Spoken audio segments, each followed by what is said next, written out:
ചെമ്മീൻ ചമ്മന്തി അരച്ചാലോ? ഇതാ നോക്കിക്കേ, ഇവിടെ കുറച്ച് ചെമ്മീൻ എൻ്റെ കയ്യിലുണ്ട്. ഈ ചെമ്മീൻ കൊണ്ട് നമുക്കൊരു ചമ്മന്തി അരയ്ക്കാം. ഈ ചമ്മന്തി ഒരു 2-3 ആഴ്ചയൊക്കെ ഇരിക്കും കേട്ടോ, ഞാൻ പറയുന്ന പോലെ ചെയ്താൽ. കാണിച്ചു തരാം. ഇതാ ആദ്യമേ നമ്മൾ ഈ ചെമ്മീൻ എടുത്തിട്ട് ചട്ടിയിലിട്ടൊന്ന് വറക്കുവാണേ. ഞാൻ കുറച്ച് ചെമ്മീനേ എടുത്തിട്ടുള്ളൂ, നമുക്ക് കൊടുത്തു വിടാനൊക്കെയാണ്, അതിനനുസരിച്ച് എടുക്കണം കേട്ടോ. ഇതാ നന്നായിട്ട് മൂത്ത് വരുന്നുണ്ട് കേട്ടോ. തീ കുറച്ച് വെച്ചിട്ട് വറക്കണം കേട്ടോ. നമ്മൾ ഇങ്ങനെ ഇളക്കിക്കൊണ്ടിരിക്കണേ. ഇങ്ങനെ എടുത്തിട്ടേ ഇങ്ങനെ ഒടിഞ്ഞ് കിട്ടണം. ആ പരുവത്തിന് വേണം നമുക്ക് വറുത്തെടുക്കാനേ. ഇത് കണ്ടോ, ഒടിഞ്ഞ് കിട്ടും. നമ്മൾ ഈ വറുത്തതേ ഒരു തട്ടയിലോട്ടിട്ട് ഇതാ നമുക്ക് എന്തെങ്കിലും ഒരു ഇത് വെച്ച് ചിരട്ട വെച്ചിട്ട്, അല്ലെങ്കിൽ ഇതുപോലെയുള്ള എന്തെങ്കിലും സാധനം വെച്ചിട്ട് കേട്ടോ, നമ്മളിങ്ങനെ ഒന്നേ ചെയ്ത് കൊടുത്താൽ, ഇത് ശരിക്കും മുറത്തിനകത്തിട്ടാണ് ഇങ്ങനെ ചെയ്യേണ്ടത് കേട്ടോ.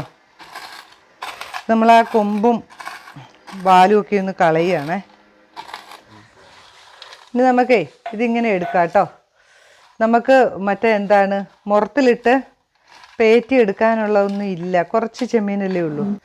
നമ്മൾ ഈ കൊമ്പും മുള്ളും വാലും ഒക്കെ കളഞ്ഞ ദാ ചെമ്മീൻ കണ്ടോ, അത് നമ്മുടെ മിക്സിയുടെ ഒരു ജാറിലോട്ട് ഇട്ട് കൊടുത്തേ. ഇത് നമുക്കൊന്ന് ചെറുതായിട്ട് പൊടിച്ചെടുക്കാം. നമ്മൾ ചെമ്മീൻ പൊടിച്ചു വെച്ചിട്ടുണ്ട്. അതിലേക്ക് നമ്മൾ ചമ്മന്തിക്ക് ആവശ്യമുള്ള ഒരു അരമുറി തേങ്ങ, തികച്ചില്ല കേട്ടോ, ഇത്രയും ചെമ്മീനല്ലേ ഉള്ളൂ. നമുക്ക് 2-3 കറിവേപ്പില, ഒരു ചെറിയ കഷ്ണം വാളംപുളി, ഇതാ ഒരു 1/2 സ്പൂൺ മുളക് പൊടി, പാകത്തിന് ഉപ്പ്, ഇതും കൂടെ ഒന്ന് നമുക്ക് ഈ മിക്സിയുടെ ജാറിലിട്ട് ഒന്ന് കറക്കി എടുത്തുകൊണ്ട് വരാവേ. നമ്മളൊരു ചട്ടി അടുപ്പ് വെച്ചിട്ടുണ്ട്. അതിലേക്ക് നമുക്കിതാ ഒരിത്തിരി എണ്ണ കേട്ടോ, ഒരു നുള്ളെണ്ണ അതൊഴിച്ചിട്ട് ഇത് നമ്മുടെ അരച്ചു വെച്ചിരിക്കുന്ന നമ്മുടെ ചമ്മന്തിയുടെ തേങ്ങാ മിക്സില്ലേ, അതൊന്നിട്ട് കൊടുക്കാം. അതിലേക്ക് നമ്മുടെ ഈ ചെമ്മീനില്ലേ, ഈ ചെമ്മീനും കൂടെ അങ്ങിട്ടേക്കാവേ.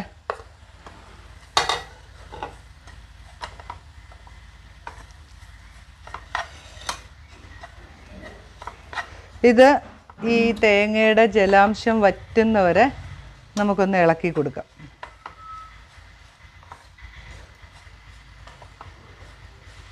ഇതിനകത്ത് നോക്കേണ്ടത് എരിവും പിന്നെ തേങ്ങ നിങ്ങളുടെ പാകത്തിനും. ഞാനിപ്പം ഒരു അരമുറി തേങ്ങ കഷ്ടി എടുത്തിട്ടുള്ളൂ, കുറച്ച് ചെമ്മീനല്ലേ ഉണ്ടായിരുന്നുള്ളൂ.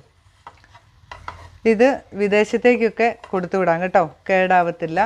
ഇതിങ്ങനെ ഈ ജലാംശം, ഈ തേങ്ങയുടെയൊക്കെ ജലാംശം വറ്റുന്നവരെ നമ്മളിങ്ങനെ ഇളക്കി കൊടുത്തുകൊണ്ടിരിക്കുക. ഉപ്പൊന്ന് നോക്കണം കേട്ടോ. നമ്മുടെ തേങ്ങാപ്പീരയുടെ ജലാംശമൊക്കെ വറ്റിയിട്ടുണ്ട്, ഉപ്പുമുണ്ട്, പാകത്തിനെല്ലാം ഉണ്ട്. അപ്പം നമുക്ക് അങ്ങ് ഓഫ് ചെയ്തേക്കാവേ. ഇതിന് തണുത്ത് കഴിയുമ്പം നമുക്കൊരു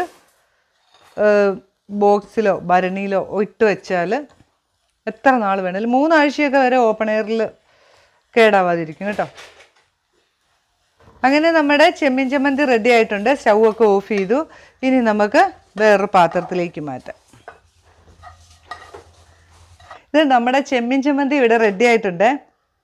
പണ്ട് കാലത്തൊക്കെ കപ്പയുടെയൊക്കെ കൂട്ടത്തിൽ കപ്പ വേവിച്ച് കഴിഞ്ഞാൽ ചെമ്മീൻ ചമ്മന്തിയായിരുന്നു നമുക്ക് തന്നുകൊണ്ടിരുന്നത് അല്ലേ. ഇല്ലെങ്കിൽ എന്താ പറയുക, ചോറിൻ്റെ കൂടെയോ ഈ ചെമ്മീനൊക്കെ എന്താ പറയുക മഴക്കാലമൊക്കെ പിടിക്കുമ്പോഴത്തേനും ഇതുപോലെ അമ്മ ഉണ്ടാക്കി ചമ്മന്തിയൊക്കെ ആക്കി വെക്കുമായിരുന്നു. അപ്പം നിങ്ങൾക്കും ഇതുപോലെ നിങ്ങളുടെ അമ്മയൊക്കെ ഉണ്ടാക്കി തന്നിട്ടുണ്ടെങ്കിൽ ഒന്ന് പറയണം കേട്ടോ. കാര്യം എന്ന് വെച്ചാൽ ഇതൊക്കെ ആ പഴയ കാലത്തെ രുചികളല്ലേ.